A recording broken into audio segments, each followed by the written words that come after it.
I mean, the reality is Russia's winning the war. I mean, I think we can project that Russia has won the war. It's all over but the dying, and most of the dying going forward will be done by Ukrainians. What's changed? You know, there was a certain group of advisors within the Trump inner circle um, who, in the spring and the summer of this year, were telling Donald Trump that Russia was having a hard time, that Russia was losing men by the bushel, um, that they're running out of equipment, and that their economy was a wreck, their society was on the verge of collapse, and you know, and then Trump said, you know, we Russia, I'm giving you a chance to live.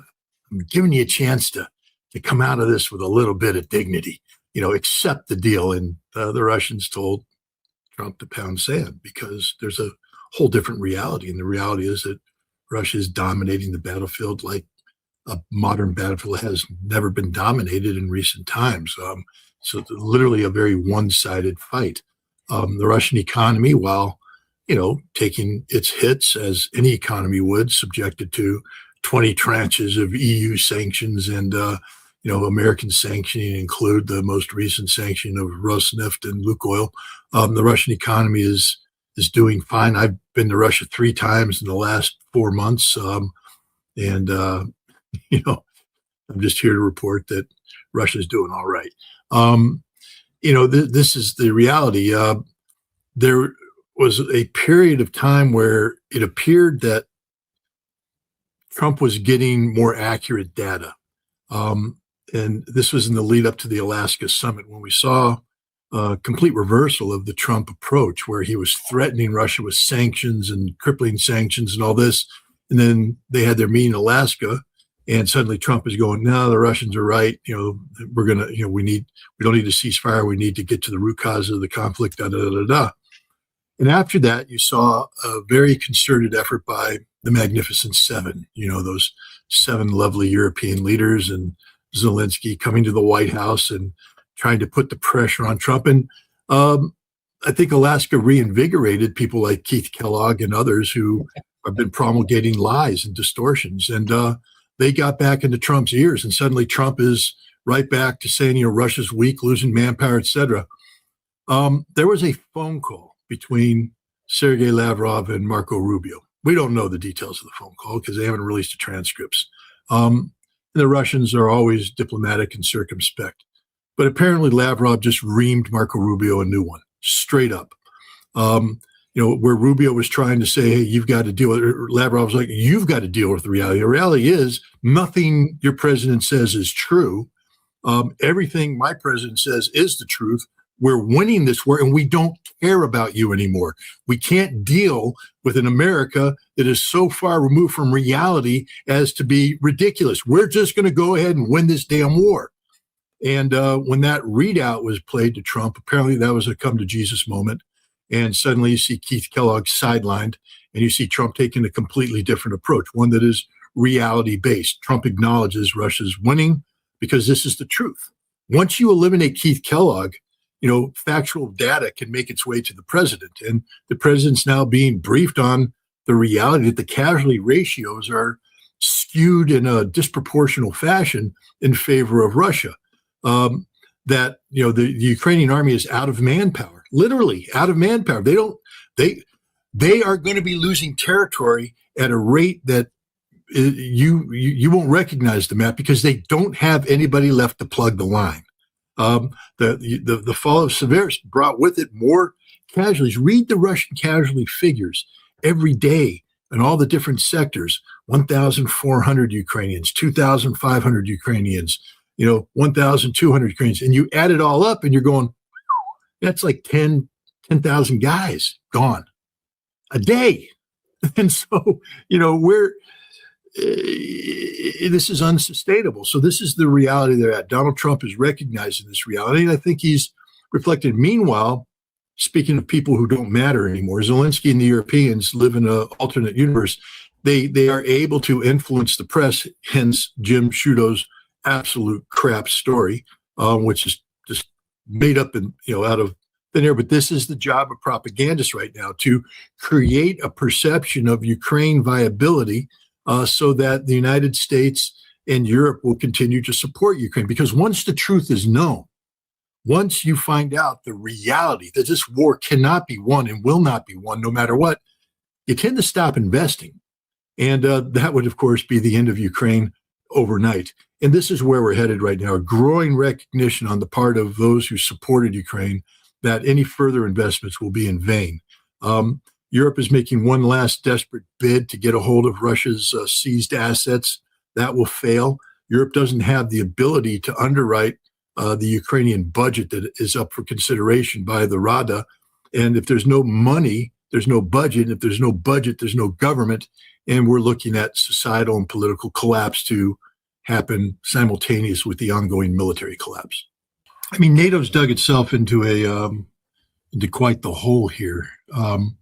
When the Soviet Union collapsed, NATO had a chance to do the honorable thing and declare victory and go away, or at least downsize so that it was just purely a European, security framework backed by the United States, but nothing spectacular, not an aggressive military operation.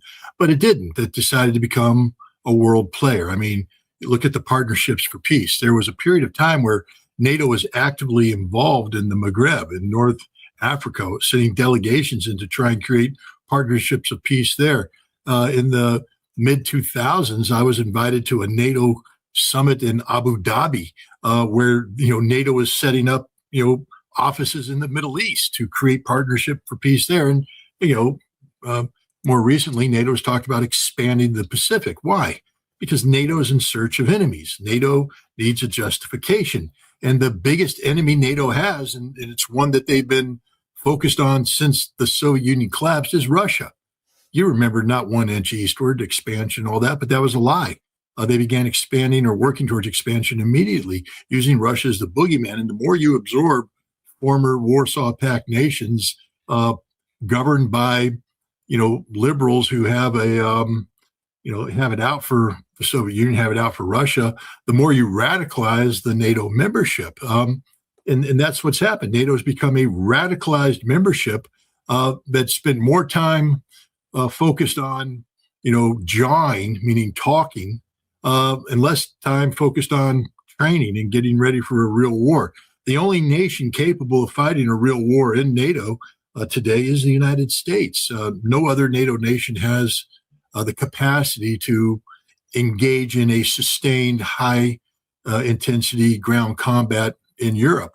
And now the United States is talking about the end of NATO. I mean, they've articulated it. Let's just be clear about that. Scott Bessent made it clear that Article 5 is not the sacred obligation that Joe Biden claimed it to be, that if Russia attacks NATO, the United States, he said, might be willing to sell NATO some weapons, but that's it. We're not going to fight for NATO anymore, especially now that we recognize, that NATO's posturing is problematic to peace, that NATO is actively undermining American national security prerogatives by, interfering with the peace process that Trump's trying to negotiate. So, NATO is now having a come to Jesus moment where they have to, come face to face with the reality that in order to survive in an America-free world, because we aren't going to be there for them, they have to build up their militaries, spend a lot of money that they don't have in order to convince the people of these nations who have floundering economies, thanks to the actions of the European nations in sanctioning Russia, to convince these people to divert, scarce resources to this military buildup. They have to make Russia to be out a threat. And the way you do that is to talk. The good news is NATO's been on the couch too long. This isn't Mike Tyson in his 20s. This is George Foreman in his 80s. Somebody who once be able to deliver a knockout punch, but today couldn't get off the couch. NATO can't fight. They can't wage a war. They have no capacity to wage a war. And the good news is that they don't have the ability to realistically match their rhetoric with reality. Should they attempt to do that which Ritter and others are saying they must do, they will rapidly collapse their societies. Germany's coming face to face with the reality that if they want to build their army up to the size that they want, they're going to have mandatory conscription. And it's tough to have mandatory conscription in a nation where, in a recent poll, only 16% of the male population said they'd be willing to fight and die to defend Germany from an invasion. Imagine now how low that percentage goes when Germany is talking about aggressive operations against Russia. And since I mentioned the word aggressive, I just want to point out, too, another problem with NATO is that Germany is rapidly compelling the world to take a look at Article 53 of the United Nations Charter. Article 53 designates Germany and Japan and Italy as enemy states. An enemy state is a nation that waged war against the other members of the United Nations. And the interesting thing is normally there's only two ways a nation can justify war legally. One is under Article 51 of the United Nations Charter. If you're attacked, you get to defend yourself. And two is if the Security Council passes a resolution under Article 7 or Chapter 7 that authorizes use military force. But then there's Article 53. And Article 53 says that when an enemy state, and Germany is an enemy state, engages in aggressive policies, which literally they're doing by definition, all other states can attack them at any time without going to the Security Council. Russia right now has a legal green light to take Germany off the map. And people say, well, Scott, come on, that's an old, aged thing. It doesn't apply anymore. Ask the Chinese, because the Chinese ambassador to Japan just published a public letter where he reminded the Japanese that they are subject to Article 53 and the Chinese haven't forgotten. And I'm telling you right now, the Russians haven't forgotten either.